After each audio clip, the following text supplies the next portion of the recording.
Alright, so we're gonna make this short and sweet. This is Ariel. She needs to be plucked a little bit of makeup on the lace before I can actually go ahead and install her tomorrow. So what you're gonna wanna do is take your mannequin head, take your pins, you just need a few. Once she is pinned down, you wanna make sure that you have your part ready. Now for the plucking, do be careful with this part. You do not want to make a hole in your lace. I have made the mistake, definitely, of trying to pluck a little bit too quickly, and I have pulled my lace before. Sometimes it's not a big deal, but you know, other times it might cost you your entire wig. So just be careful, but you do want to get close to the lace when plucking. That's going to be the secret. Otherwise, sometimes it can be hard to get those strands out. I like to focus really at the very beginning part because I feel like that's the most noticeable part, and that's the part that people tend to look at the most when they're trying to figure out whether or not you're wearing a wig. So, you know, people are nosy. So I feel like if you're going to focus anywhere, it probably should be at that part and right where the lace is going to start to meet your skin. This is not the end all be all, but obviously if you are looking for some wig advice, which I can assume so since you're here, my advice would be to try to get a wig that has the HD lace. Regardless of how your hairstylist puts your wig on, I feel like if you just have a really thick, not good quality lace, there's only so much that they can do, you know? At least that's what I would suggest, because like I said, I feel like sometimes we put a lot of pressure on the hairstylist, but like we have to remember that again, plucking is only going to do so much. If you don't have a good quality lace, then regardless of how they install it, sis, like the lace is still going to be showing. What you want to do for the sides is kind of pull out like a very thin section of hair, and then once you've pulled that out, you can go ahead and get plucking. Now if you are dealing with a pre-plucked wig, then you don't have to go overboard with the plucking.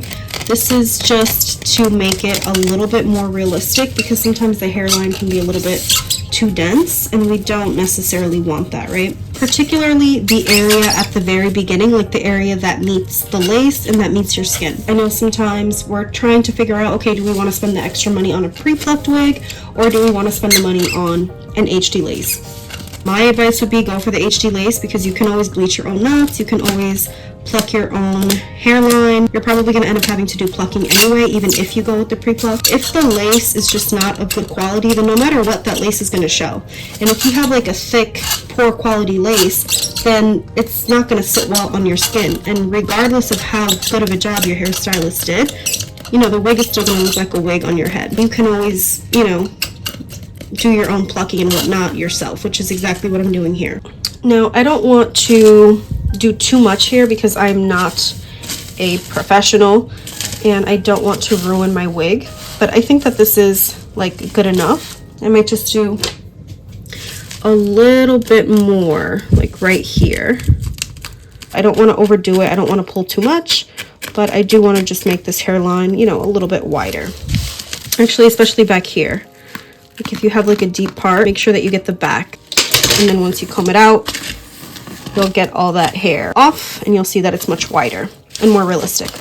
I think now we can move on to the next part, which is actually going to be us just cutting the lace. So you don't want to cut too much of the lace off. You can always cut more, but once you cut it off, you know, you can't bring it back. I would suggest cutting the lace in 3. Like this. Cut the bulk of it off first, like this. Now that most of the lace is off, what you're going to want to do, and I'm just going to pull this pin back a little further, is kind of like zigzag the lace, and you want to get it close to the hairline but not like super close, because you're probably going to continue to cut the lace over time, so you want to kind of give yourself a little bit of extra lace at the start. And also, even after we kind of zigzag this, take your tweezer. So this is like a little trick.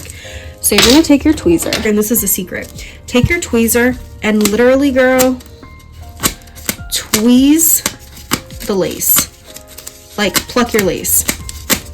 Because you don't want it to be super like perfect.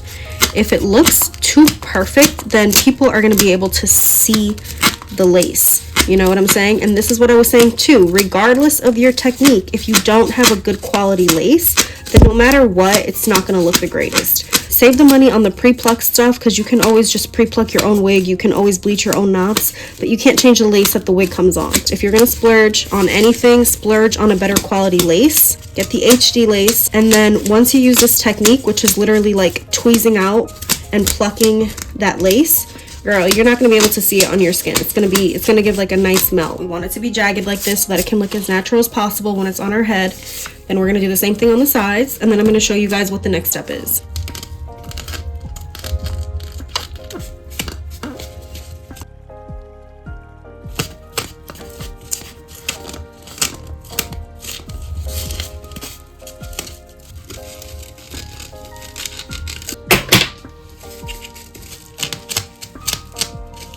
Just as a heads up, you might have like a little bit of lace on your hair once you finish actually plucking your lace, but that's okay, no big deal. I just want to make you guys aware. Now, the next thing that you're going to want to do is take a little bit of foundation on the back of your hand. You can use either foundation or you can use concealer. In my case, I'm using the Kat Von D foundation, the Lock-It Tattoo one. So it's like basically a concealer. And then you want to go on with your concealer brush and you just want to dot, literally dot concealer in the part. If you try to drag it, what it's going to do is get on your hair, and you don't want that. You really want to make sure that the concealer is staying on your lace and on your lace only. So just be careful when applying it, because like I said, you want it to look as realistic as possible. And even still, like, I'm trying to be careful and I still ended up getting foundation on the hair, see? And then it's a pain to get it off. So just really be careful and take your time, and then you're probably going to have to go in with some alcohol afterwards and just get off whatever concealer ended up on your actual hair. For getting that excess makeup off, what I like to do is I like to use a textured cotton pad and alcohol, and with the textured pad it's a lot easier for you to get that product off of the hair. It's no big deal. You just don't want any makeup on the hair because that's going to be a dead giveaway that you're wearing a wig, you know? I mean, of course, if you look close enough, obviously you'll be able to see the lace, but generally speaking, we want to make this as realistic as possible, and we don't want it to look rushed or sloppy. So something as simple as taking an extra 10 seconds just to get rid of any makeup that's maybe on your hair, just going to look a lot neater, as you can see. You can use either a lace tint for this part, or you could literally just use your foundation. But what you're going to want to do, turn her inside out like so. Use that same foundation and a foundation brush this time. You're going to want to go in and really lightly just paint that lace with your foundation like so. My wig has a super small part, so there's not that much that I have to paint in, but nonetheless. And I would also recommend trying to use one of your lighter shades just because our scalp typically tends to be a little bit lighter than our face. So in order to kind of mimic that natural look, then you probably would want to try to use a lighter foundation as well. Painting the lace. You can just consider it painting. You want to be light-handed though, because like I said, you don't want the foundation inadvertently painting any of the hair on the other end. Once that's done, you should be good to go. Then go in with the bald cap method. I'll show you guys what I use to get the wig on without having it be like a permanent long-term thing. I want to talk with you guys a little bit about how you can get your beautiful little wig on your head. First of all, I do want to remind you, like I said before, that I am not an expert. I'm not a hairdresser. I'm not claiming to be a professional. I'm literally just showing you how I prepare my wigs and how I put them on. So, you know, you can take whatever advice works for you and leave what doesn't. As far as actually getting the wig on is using these handy dandy double-sided strips of wig tape. I don't like to actually use glue. When I go to the gym, I start sweating, want to take the wig off or switch it up. Usually I just need the wig for like a couple of days for the weekend, or if I'm going somewhere and I want to do something different with my hair. And usually I'll put like one in the front, and then I'll take one of these and I'll cut it in half, and then I'll use half on the left and half on the right. So in total about 2 of these. As you can see, they're pretty big. And then what I do to top it off is I'll use a little bit of my Bold Hold Lace Jelly. This has been like going viral on TikTok. I'm not gonna lie, I did fall to the hype, so I did buy this, but it actually works pretty well. It works very similarly, honestly, to Got To Be glue.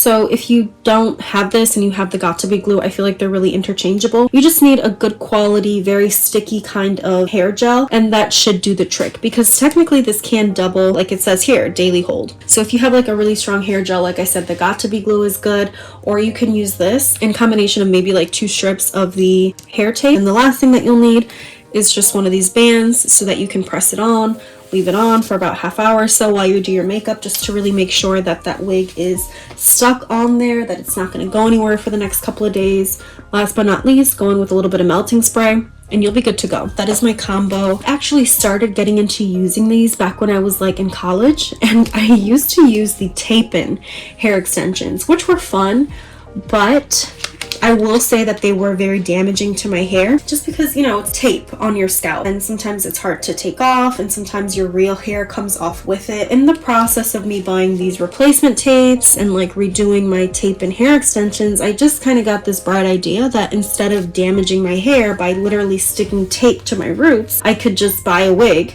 cover my natural hair and protect it even, and just use the tape to stick the wig on, not even realizing that this was actually a thing. I just kind of kept doing that, and I feel like my hair really has gotten a lot healthier over the years because I stopped putting extensions in it, started putting wigs on when I wanted to switch it up. Another piece of advice from me to you too is that if you want to change something up or experiment with a different hair color, just do it with a wig and leave your natural hair alone. You know, wigs come and go, you can easily throw one away and get another, but our natural hair, if you damage it bad enough, you can't actually repair the hair, and you just have to cut it, and it takes forever to grow back. Or even worse, you damage your hair at the scalp. Just get a wig and leave your natural hair alone. Let your hair grow healthy, happily. Don't put all those chemicals on your scalp. I was definitely victim to that. Definitely did a lot of that when I was younger. I totally regret it now, and I should have just got onto the wigs sooner. But anyway, that is it for this video. I hope that you guys found it helpful. Thank you for watching as always, and I'll talk to you guys next time. Bye.